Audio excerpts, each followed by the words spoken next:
خوش آمدید. علماء کرام ہمارے ساتھ ہیں.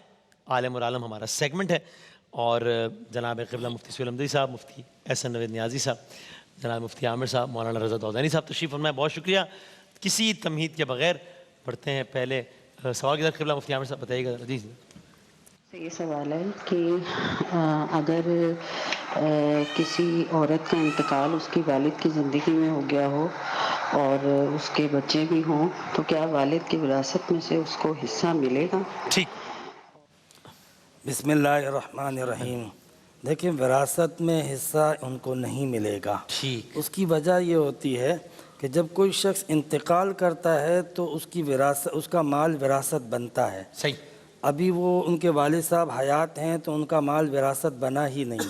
ہاں. لیکن وراثت کے بغیر بیٹی ہے تو ان کے بچوں کے لیے جو کچھ بھی کیا جا سکتا ہے وہ وراثت کے علاوہ جو فرائض ہیں رشتہ داروں کے, پوتوں کے, نواسوں کے, وہ ہمیں کرنے چاہیے پورے, اور اس کے ذریعے جو ہے وہ اس کی ہیلپ کی جا سکتی ہے. مناسب, بالکل ٹھیک.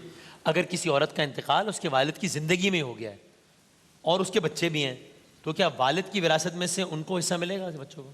یہ بسم سوال اللہ ہے. الرحمن الرحیم. یہ جو مفتی صاحب نے بیان فرمایا میں اسی کی تائید کروں گا. اچھا بالکل یہی ہے. ٹھیک ہے. ایک مختصر, ویسے تو بہت ڈیٹیل ٹاپک ہے لیکن یہ بات نکلی تو بتائی دے.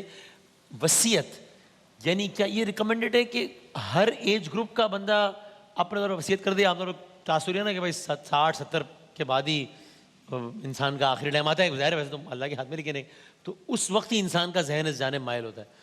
تو کیا بہت ہائیلی ریکمینڈڈ ہے کہ ہر ایج گروپ میں بندے کی وصیت ہو اس کے بعد؟ ظاہر ہے کہ مال کے بارے میں میرے خیال میں فوکس ہو کر یہ سوال ہو رہا ہے. جی جی جی. کہ جو مال اور جائیداد وغیرہ ہے, اگر ایک انسان وصیت نہیں بھی کرے گا تو شریعت کا جو گیون فارمولہ ہے اس کے مطابق اس کی میراث تقسیم ہو جائے گی. صحیح ہے. اس کے لیے باقاعدہ گروہ بنائے گئے ہیں کہ پہلا گروہ ہے, دوسرا گروہ ہے, تیسرا گروہ ہے. اس میں تقسیم کے اصول ہیں کہ زوجہ کا حصہ ہر ایک گروہ کے ساتھ ہوگا. پہلا گروہ ہے تو دوسرے گروہ کی باری نہیں آئے گی, دوسرا گروہ ہے تو تیسرے گروہ. یہ فقہ جعفری کے حوالے سے بتا رہا ہوں. لیکن اس کے علاوہ بھی اگر ایک انسان وصیت کرتا ہے تو وصیت اس کی 1/3 مال کے اندر نافذ ہوگی.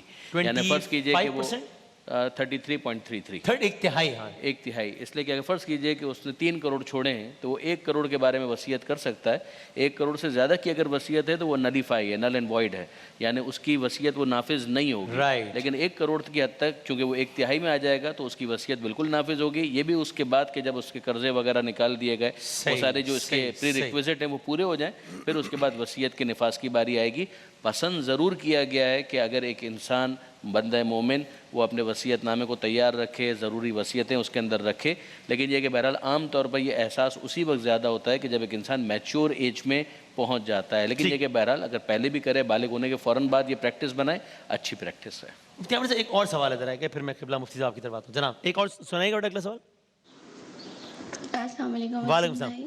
وعلیکم السلام. بھائی سوال تو نہیں تھا مگر ایک چھوٹی سی بات تھی کہ آپ لوگوں کی بات سنی جاتی ہے, لوگ غور سے بیٹھ کے یہ پروگرام دیکھتے ہیں, تو آپ تمام شوہر حضرات کو مخاطب کر کے یہ کہیں کہ بیویوں کو محبت اتنی نہ دیں مگر عزت بھرپور دے دیں. ان کو بات بات پہ یہ نہ کہیں کہ یہ تمہارا گھر نہیں ہے, تم نکلو, یہ چیز تمہاری نہیں ہے. پھر ہم لڑکیاں کہاں جائیں گے اگر یہ بات ہم سے کہی جائے گی؟ ہم تو سب کچھ اپنا پیچھے چھوڑ کر آئے ہیں صرف اپنے شوہر کے لیے, اور اگر شوہر بالکل ٹھیک, بالکل ٹھیک. میری بہن نے جس انداز سے کہا میں سمجھتا ہوں کہ ہمارے کہنے سے زیادہ ان کے درد میں اتنی تاثیر ہے.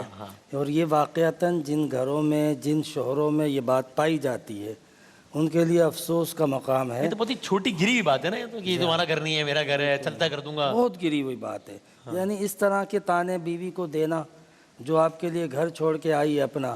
کسی مرد کو اگر جانا پڑے نا اپنا گھر چھوڑ کے تو پتہ چلے کہ 2 دن کے اندر جو ہے وہ آٹے دال کا بھاؤ پتہ چل جائے, یہ بہت بڑی قربانی دیتی ہے. اور اس قربانی کا جذبہ اللہ نے خواتین میں ہی رکھا ہے. لہٰذا اس طرح کا تانا دینا سخت گناہ, حرام, بالکل منع ہے. اور شوہروں سے جس طرح میری بہن نے گزارش کی ہے, میں بھی گزارش کرتا ہوں کہ اس طرح کے تانے نہ دیا کریں.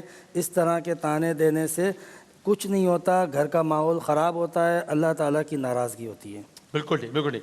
قبلہ مفتی احسن صاحب یہ اگلا سوال پلیز بتائیے گا. جی سنائیے. میرا سوال مفتی صاحب سے یہ ہے کہ اگر کسی انسان پہ زکوٰۃ یا صدقے وغیرہ